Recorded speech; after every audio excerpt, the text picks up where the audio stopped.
झूलत प्यारो मोहना कालेंदी के कूल झूलत प्यारो मोहना। नमस्कार, मैं हूं यतेंद्र तिवारी। इस समय अब सावन का महीना चल गया है और जगह जगह सावन के महीने में बहुत सारे आयोजन होते हैं। हम बात करें ब्रजमंडल की, तो ब्रजमंडल में मंदिरों में बहुत सारे आयोजन होते हैं। तो हमारे साथ आज सावन पर चर्चा करने के लिए नंद बाबा मंदिर के सेवायत श्री रमेश गोस्वामी जी, श्री बालमुकुंद गोस्वामी जी, श्री विजय शरण गोस्वामी जी और हमारे श्यामलाल शर्मा जी और पीछे दामोदर पुजारी जी बैठे हुए हैं। इन सब से बात करेंगे कि सावन के महीने में मंदिरों में क्या होता है, खासकर नंद बाबा मंदिर नंदगांव में क्या आयोजन होता है, किस तरह की ये प्रथाएं बदली हैं। सावन के महीने में हम पूरी चर्चा करेंगे। ताऊ जी, स्वागत है आपका। अब श्रावण का महीना लग गया है जी, और ब्रजमंडल में जितने भी मंदिर हैं उस सब में एक आनंद की लहर उत्पन्न होती है। जैसे वर्षा ऋतु में सबके पेड़ पौधे हरिया जाते हैं, उसी प्रकार आनंद की अनुभूति होती है।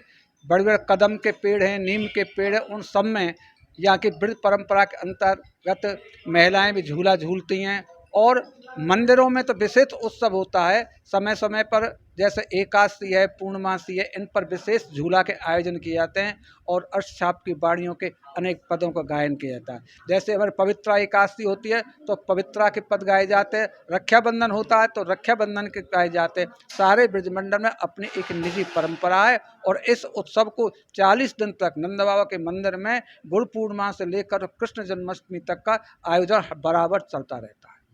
ये परंपरा जो है ब्रजमंडल में सावन के झूलों की आपने बताई, ये सवा महीने तक चलेगी, सावन के महीने तक चलेगी। अच्छा, इसमें मल का महीना भी आया हुआ है। मल के महीने में क्या आयोजन होते हैं? मल के महीने में जिस प्रकार के समस्त उत्सव साल भर में होते हैं, तो अधिक मास में सभी उत्सवों को अपनी परंपरा के अनुसार आनंद की अनुभूति के अनुसार मनाते हैं। जैसे जन्माष्टमी है तो उस पड़ेगी, जिस पक्ष में पड़े जन्माष्टमी बताएंगे, राधाष्टमी पड़े राधाष्टमी, होली होगी होली, गोपाष्टमी होगी गोपाष्टमी। सभी उत्सवों को एक अलग से विशेष रूप से मनाया जाता है अधिक मास में। वैसे उत्सव तो होते ही हैं, लेकिन अधिक मास में और अधिक उत्सव मनाए जाते हैं। तो आपको लगभग 70 वर्ष से ज़्यादा उम्र है, तो 70 वर्ष में आपने बहुत सारे बदलाव देखे होंगे। क्या क्या बदलाव आए हैं? पहले सावन के महीने में क्या क्या करते थे, महिलाएं क्या करती थीं, और आज अगर पुरुषों की बात करें वो क्या करते थे, और आज क्या है, और इन सब का जो बदलाव आया है, इन सब के पीछे क्या कारण रहे होंगे? ऐसा कोई विशेष बदलाव नहीं आया है कि ब्रज तो एक अपने आप में पूर्ण है। यहाँ के ब्रजवासी तो परंपरा के अंतर्गत पहले भी ऐसे ही थे और अब भी ऐसे ही हैं और उसी परंपरा को निभाते भी चले आ रहे हैं। ऐसा कोई खास परिवर्तन नहीं है, वही पुरानी परंपरा को निभाते चले आ रहे हैं। पहले टाइम पर जब आपके समय में होंगे तो महिलाएं झूला झूलने के लिए आती थीं, सावन लगते ही अपने मायके चली जाती थीं, और अब तो जाती नहीं है, ना झूला है, ना कदम है, ना पेड़ हैं, पेड़ भी कम ही रह गए हैं। तो इन सब के पीछे कहीं ना कहीं बदलाव तो आया है, कुछ ना कुछ। हाँ, ये सब चीज़ें पहले तो बहुत गाँवों में महिलाएं एक दूसरे की तरफ जाती थी, झूला डालती थी, पेड़ों पर ही झूला डालते। लेकिन अब कुछ समय परिवर्तन ऐसा आ गया है कि नई पीढ़ी का रुझान इस तरफ कम है और वृक्ष भी कम है, तो इस वजह से झूला की परंपरा से महिलाओं की कम होती जा रही है। लेकिन धार्मिक क्षेत्र में दिन पर दिन बढ़ रही है ये। तो कुछ हमारे दर्शकों को कुछ नंद बाबा मंदिर में जो आयोजन होते हैं उनको गा करके सुनाओ कुछ, थोड़ा बहुत, थोड़ा सा। अभी जब जैसे है, अब सावन लगेगा, अब तरह तरह के पद गाए जाएंगे, मल्हार गाई जाएंगे। जैसे अभी बताया था पहली लाइन है, कारी रे कमरिया लाला लीजो रे उड़ाए, यानी प्रिया प्रीतम झूल रहे हैं, नैनी नैनी बूंद पड़ रही हैं, तो किशोरी जी को ओर से कह रहे हैं लाला बूंद पड़ रही है, अपने कमरिया है उड़ा लीजो। देखो मेरे वस्त्र भीग जाएंगे तो रंग जाएगा, मेरी माँ लड़ेगी और तुम्हारी कमरिया कछ भिंग रहेगा ना, तुम झाड़ोगे तो झड़ जाओ। ये हास्य परहास्य भी है और इसमें एक विशेष राधा कृष्ण का आपस में प्रेम भी है, जो राधा कृष्ण एक दूसरे के पूरक हैं। हमारे साथ गोस्वामी जी, रमेश गोस्वामी जी भी हैं, ताऊ जी हमारे, तो इनसे भी बात करेंगे। ताऊ जी, क्या बदलाव आपने महसूस किया है?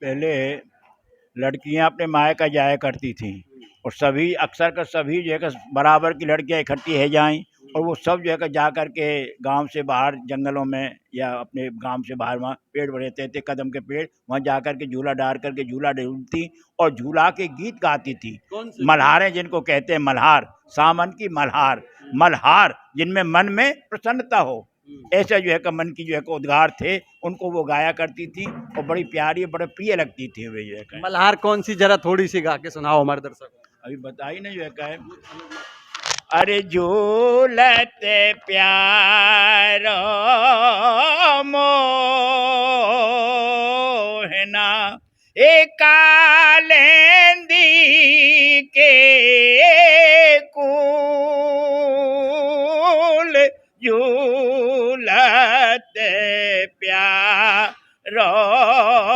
मोहना सघन लता जो सुहावनी, ए चाहूं देसे फूले ए फूल, झूलते प्यारो मोहना। इस तरह की मल्हारें गाया करती थी। देखो मल्हारें आज भी हमारे यहाँ मंदिर में या हमारे उसमें बराबर चल रही हैं जो है का। तो सावन के जो झूले अब मंदिर में पड़ेंगे वो कब से स्टार्ट हो जाएंगे, कब तक पड़ेंगे? ये झूला अब की बार तो 2 महीने पड़ेंगे। अधिक पड़ रहे हो ना, तो अधिक में 2 महीने पड़ेंगे। आज से झूला शुरू हो जाएंगे तो 15 दिन तक सावन है ये पहला, फिर इसके बाद में अधिक लग जाएगा अमावस्या से, अमावस्या तक फिर अधिक मास रहेगा और वाव में झूला और सब उत्सव साल के जो होंगे वो सब मंदिरों में मनाए जाएंगे। इसके बाद में अमावस्या के बाद में फिर से जो है का सावन लगेगा और पूर्णमासी तक बराबर झूला को आनंद और रस जो है का ब्रिज में बराबर चलते रहेगा, आनंद जो है का है।